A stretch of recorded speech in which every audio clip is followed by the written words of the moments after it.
শ্রী শ্রী হরিভক্তি বিলাস চ্যানেলে আবার এসেছি শ্রী গৌর গোবিন্দ অর্চনা বিষয়ক একটি উপস্থাপনা নিয়ে। শ্রী চৈতন্য চরিতামৃতে শ্রীমন মহাপ্রভু রঘুনাথ দাস গোস্বামীকে বলছেন যে দুই দিকে পত্র মধ্যে কোমল মঞ্জুরি এইরূপ অষ্টমঞ্জুরি দিবে শ্রদ্ধা করি। অর্থাৎ ভগবৎ পাদপদ্মে অষ্টমঞ্জুরি তুলসী দানের প্রাসঙ্গিকতা শ্রীমন মহাপ্রভু এখানে রঘুনাথ দাস গোস্বামীকে বলছেন। অর্থাৎ কৃষ্ণ সেবা পূজার যে সাত্ত্বিক বিধিবিধান তা যেন শ্রীমন মহাপ্রভু ভক্তগণকে শিক্ষা দিচ্ছেন। অর্থাৎ তিনি এও বলছেন যে জলতুলসীর সেবায় যত সুখ হয় ষোড়শোপচার সেবায় তত সুখ নয়। অর্থাৎ ভগবানের যে সাত্ত্বিক পূজাবিধি বা প্রেম ভক্তি বা ভগবত নিষ্ঠা দিয়ে তার পূজার যে আনন্দ সেটা ষোড়শোপচারের প্রাচুর্য দিয়ে আসে না।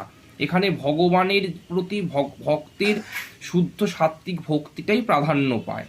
সুতরাং এবার আমাদের জানতে হবে যে শ্রী ভগবান ব্রজেন্দ্রনন্দন গোবিন্দ পাদপদ্মে তুলসীদান কিরূপ হবে এবং অন্যান্য অবতারের চরণে তুলসীদান কিরূপ হবে। ভগবান শ্রী গোবিন্দের পাদপদ্মে 8টা তুলসীপত্র দেয়া বিদেহ। 8টা তুলসীপত্র শ্বেতচন্দনে লেপন করে তাকে শুকিয়ে নিয়ে তারপর সেই মন্ত্র সহকারে 8টা তুলসীপত্র ভগবৎ পাদপদ্মে নিবেদন করা যায়।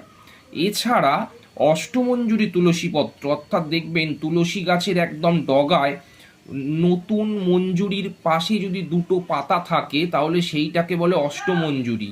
সেইটা চয়ন করে ভগবৎ পাদপদ্মে দেওয়া যায়। সুতরাং অষ্টমঞ্জুরি তুলসী, এছাড়া 8টা তুলসী কৃষ্ণের চরণে দেওয়া যায়।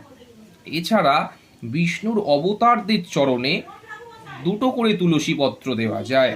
অর্থাৎ মৎস্যাদি দশাবতার অন্যান্য প্রাভব অবতারের চরণে 2টো করে তুলসীপত্র দেওয়া যায়। আজকে তুলসীপত্র নিবেদন বিষয়ক এই উপস্থাপনাটি নিয়ে আসলাম হরিভক্তি চ্যানেলে, শ্রী হরিভক্তি বিলাস চ্যানেলে। তো পরবর্তীকালে আরও অনেক রকম গৌর গোবিন্দ অর্চনা বিষয়ক ভিডিও নিয়ে আসবো।